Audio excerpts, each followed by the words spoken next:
reprend. Donc on a fini là sur là, on va dire la sensibilisation à la notion de conscience collective, pour rentrer vraiment cette fois-ci dans le cœur de l'analyse de Durkheim, c'est-à-dire les notions de solidarité mécanique et solidarité organique. Alors, bon, c'est peut-être un peu difficile dans le sens où vous allez avoir beaucoup de choses à lire.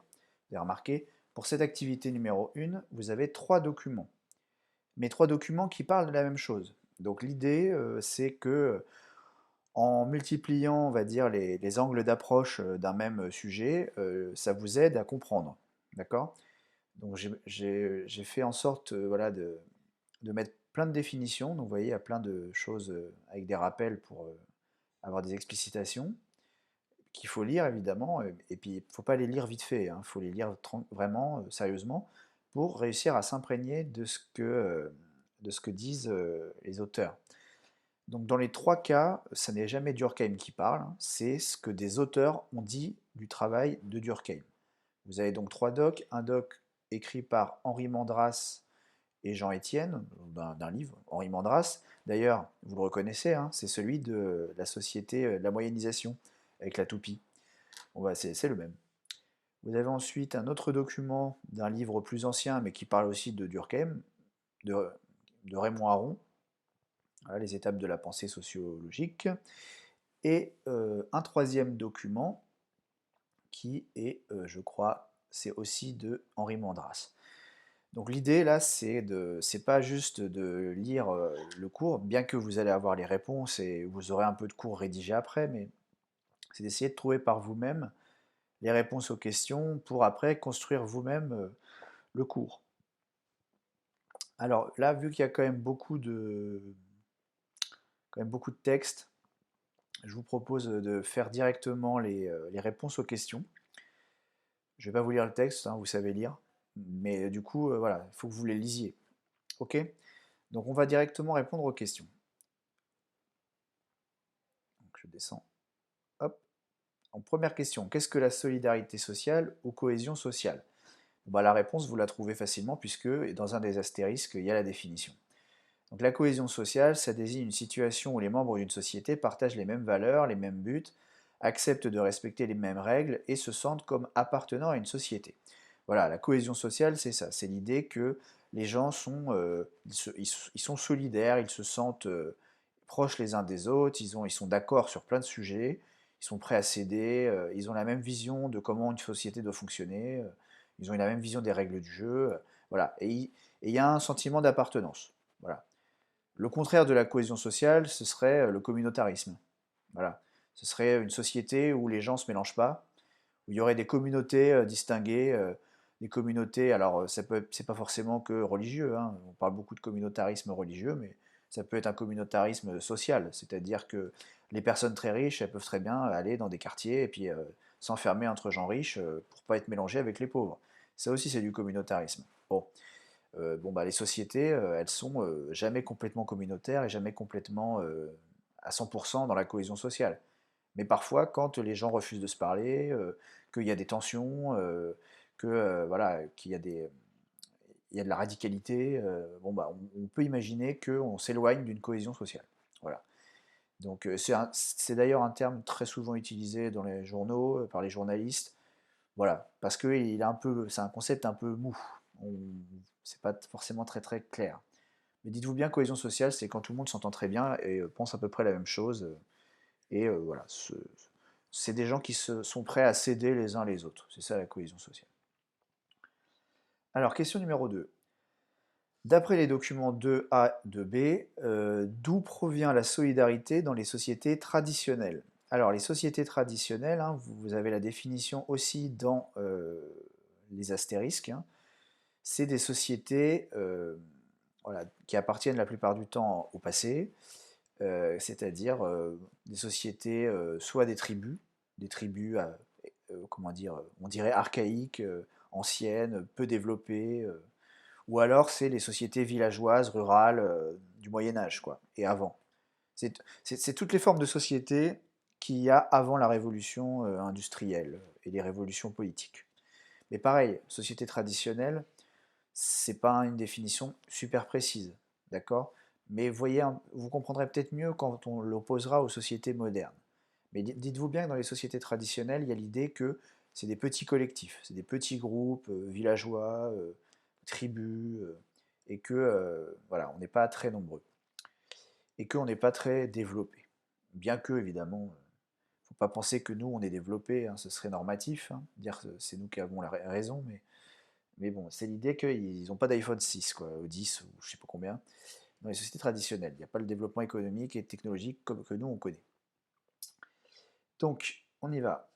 Euh, donc la solidarité dans les sociétés traditionnelles, euh, elle provient donc d'une part des sanctions pénales qui obligent les membres de la société à respecter un certain nombre d'impératifs et interdits sociaux. Donc ça, c'est une réponse que vous pouvez trouver dans le document 2A.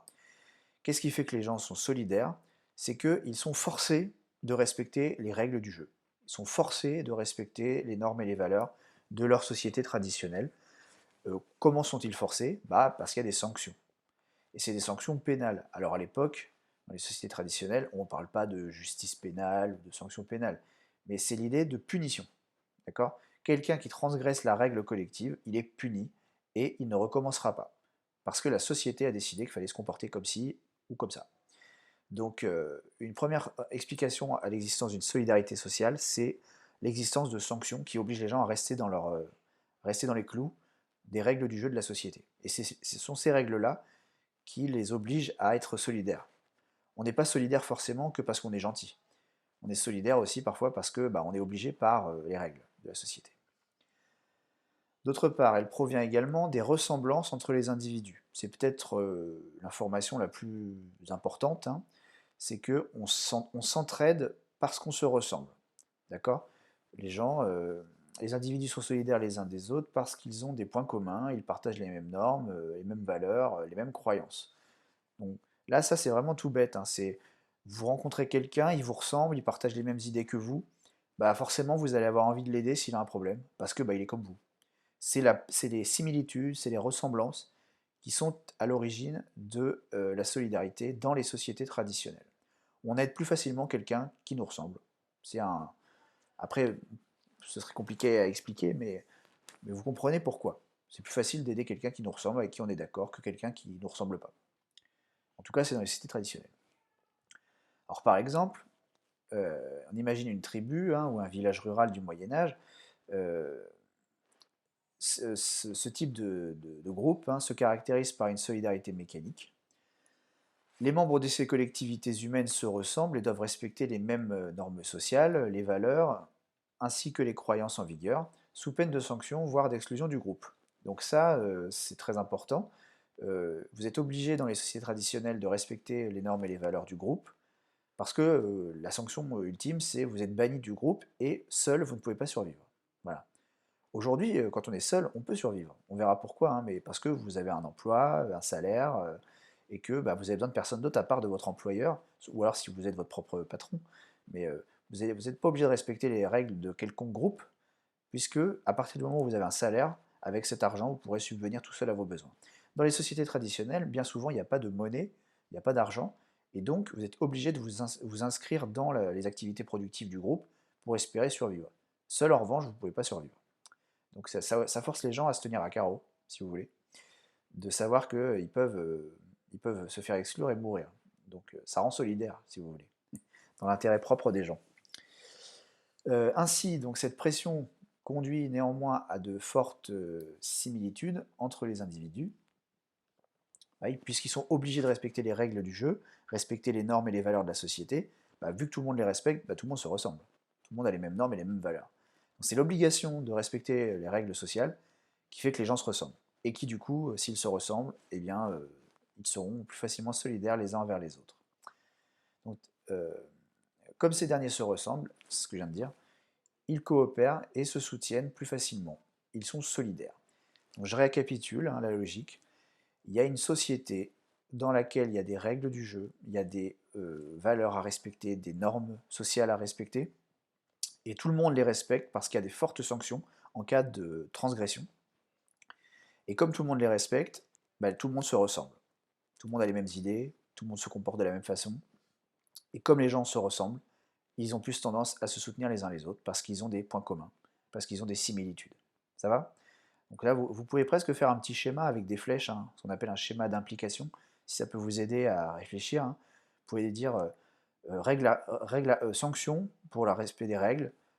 Ça entraîne des individus qui ont les mêmes normes et les mêmes valeurs, puisque dès qu'ils sortent du rang, ils sont sanctionnés, donc ils redeviennent tout à fait conformes. Ça conduit à des similitudes, et ça conduit donc à une solidarité mécanique. Question 3. D'après le document 2A et 2B, tout provient de la solidarité dans les sociétés modernes, ou également appelées donc sociétés développées. Alors là, c'est tout à fait différent, vous allez comprendre. Hein. La solidarité provient de la division du travail. Là, on retombe sur vous voyez, Durkheim. Hein. Enfin, de toute façon, tout ça, c'est Durkheim. Hein. Elle provient de la division du travail, c'est-à-dire le fait que les individus sont spécialisés dans une activité productive qui est nécessaire pour tous les autres, ce qui crée une relation d'interdépendance entre eux. Alors, je reformule l'idée. Dans les sociétés modernes, comme on l'a dit, comme Durkheim l'a dit, elle a très bien vu, les gens ne font pas tout. Ils sont spécialisés. Ils ont un métier. Et ils ne font que ça. D'accord? Mais, comme ils ne font que cette activité-là, ils ont des besoins à satisfaire qui dépendent des activités réalisées par les autres.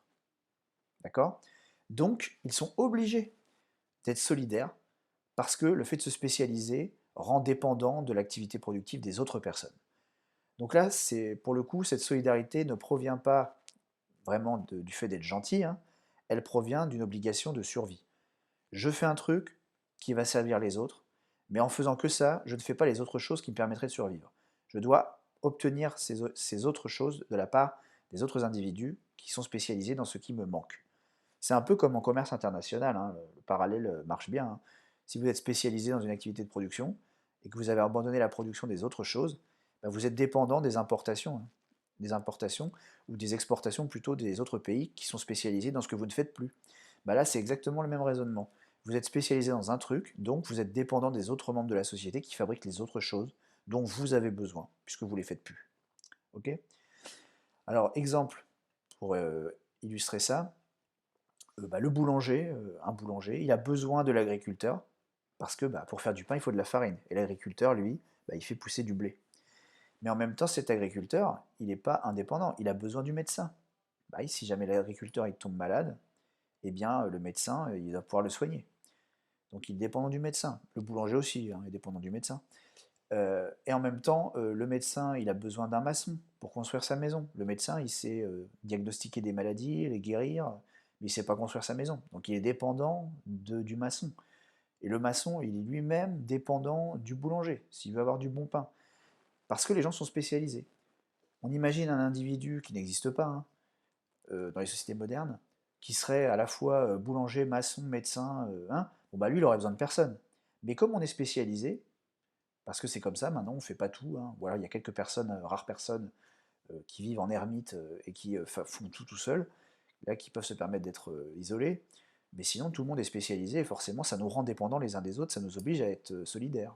Parce que sans les autres, on ne peut pas survivre dans les sociétés modernes. Non plus. Ça va? D'ailleurs,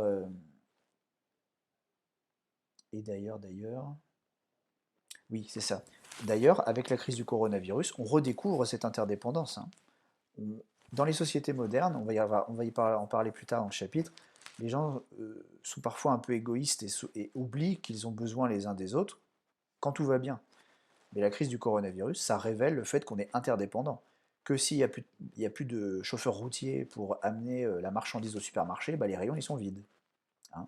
Que s'il n'y a plus de médecins ou d'infirmières ou d'infirmiers dans les hôpitaux, on meurt parce qu'on n'est pas soigné. Donc la crise du coronavirus révèle cette interdépendance qu'on avait oubliée parce qu'on vivait dans des sociétés riches où tout va globalement bien. Donc on va voir quel effet ça aura sur la solidarité, est-ce que ça va amener à des changements en politique. Mais en tout cas, là, tout le monde redécouvre c'est quoi la solidarité.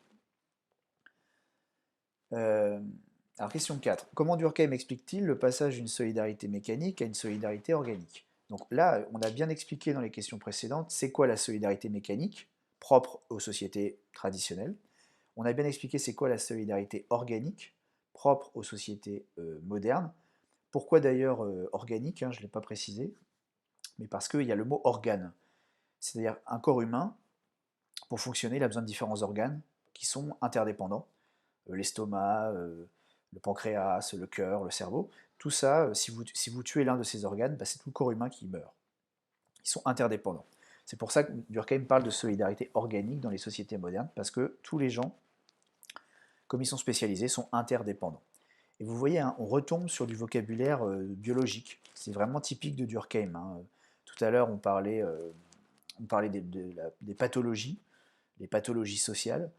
Bah là, on retombe sur du vocabulaire biologique qui est solidarité organique. Alors, maintenant qu'on a bien compris les deux formes de solidarité, comment est-ce qu'on passe de l'une à l'autre? Parce que c'est ça la thèse de Durkheim. Il dit avant c'était comme ça, puis après c'est comme ça. Mais que se passe-t-il pour que on bascule? Alors, on ne va pas passer totalement de l'une à l'autre, hein. Les deux formes de solidarité ont toujours existé en même temps, mais disons que dans les sociétés traditionnelles, c'est la solidarité mécanique qui était largement dominante. Aujourd'hui, c'est la solidarité organique qui est prééminente, bien qu'il existe toujours des formes de solidarité mécanique en 2020. On en parlera après. Mais il y a un changement d'importance des deux formes de solidarité, et il faut essayer d'expliquer pourquoi on passe de l'une à l'autre. Alors voilà la réponse. Pour Durkheim, c'est ce qu'il dit hein, dans sa thèse, hein, c'est l'augmentation de la population et des voies de communication, c'est-à-dire ce qu'il appelle la densité matérielle. Alors c'est un peu bizarre, hein, il considère la population comme du matériel, comme quelque chose de physique, hein, de pas vivant. Mais bon, c'est son vocabulaire, alors bon, on est obligé de faire avec, mais quand il dit densité matérielle, c'est l'idée qu'il y a de plus en plus de monde sur une même surface, que les gens y circulent de plus en plus. Donc il y a une augmentation de la densité matérielle. Il y a aussi une augmentation de l'intensité de la sociabilité, qu'il appelle Durkheim densité morale. Ça veut dire que les gens sont de plus en plus en contact les uns avec les autres.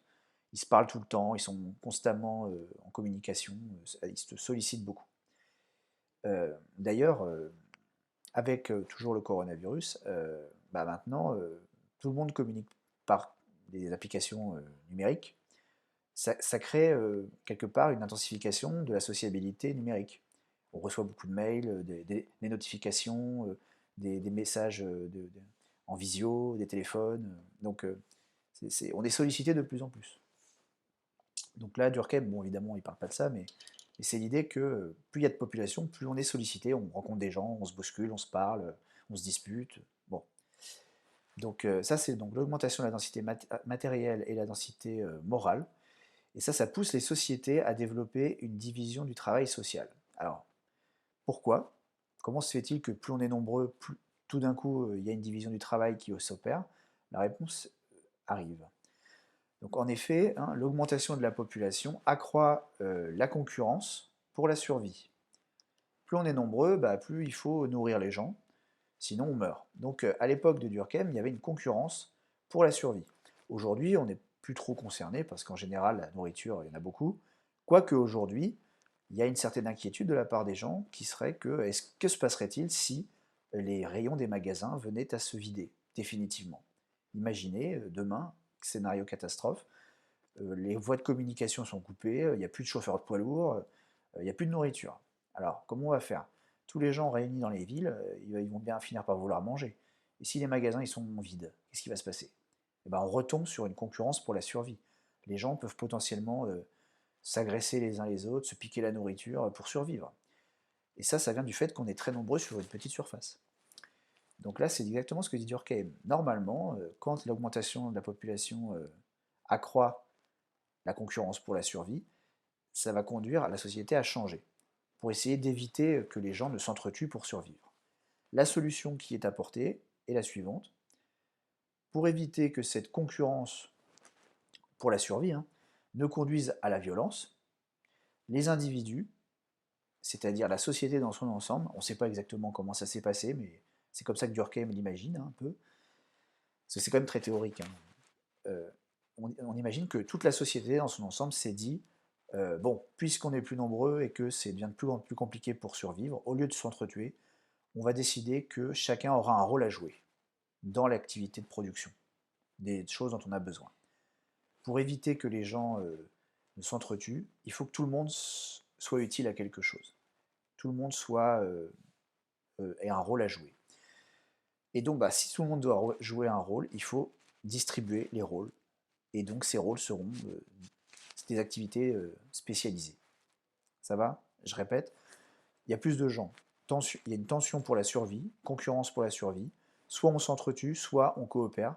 Et donc, la société décide dans son ensemble qu'il faut que chacun ait un rôle à jouer dans la production pour qu'on ait besoin les uns des autres, pour essayer d'annuler le risque de guerre civile, en fait. Donc le fait de donner un rôle à chacun, ça fait que chacun sera spécialisé dans une activité qui sera complémentaire de celle des autres. Et si on devient complémentaire, alors il n'y a plus de guerre possible, puisqu'on a tous besoin les uns des autres, on s'éloigne de la guerre civile. Voilà comment ça s'est passé. Donc les individus ont décidé de se spécialiser pour créer une interdépendance entre eux. Cette interdépendance pacifie, ça veut dire qu'en gros, ça calme, ça adoucit, c'est contre la violence, ça pacifie les relations sociales, car chacun est utile au groupe. Et voilà comment on passe de l'un à l'autre. Mais tout le point de départ, c'est l'augmentation de la population, dont Durkheim n'explique pas l'origine, ça c'est important de le préciser. Durkheim ne dit pas pourquoi tout d'un coup la population augmente. Après, tout ce qui s'ensuit, il l'explique bien, mais il ne dit pas pourquoi tout d'un coup la population augmente. Probablement que c'est parce que les gens se mettent à faire un peu plus attention, par exemple au niveau des maladies, il y a peut-être des découvertes scientifiques qui font que les gens meurent moins, donc, ou des progrès dans la production de denrées alimentaires qui fait que les familles augmentent. Bon, c'est pas l'objet du cours, mais il y a des réponses qui auraient pu être apportées que Durkheim ne donne pas. Mais vous n'avez pas besoin de le savoir. Pour vous, l'important c'est de savoir qu'à un moment donné, la population augmente, ça conduit à une division du travail social et à une transformation de la solidarité, puisque tout d'un coup, les gens deviennent interdépendants. Bon, j'ai coupé la vidéo parce que je sais pas ça fait combien de temps que je parle. Je vais reprendre pour la question 5 après pour remplir le tableau de synthèse. A tout de suite.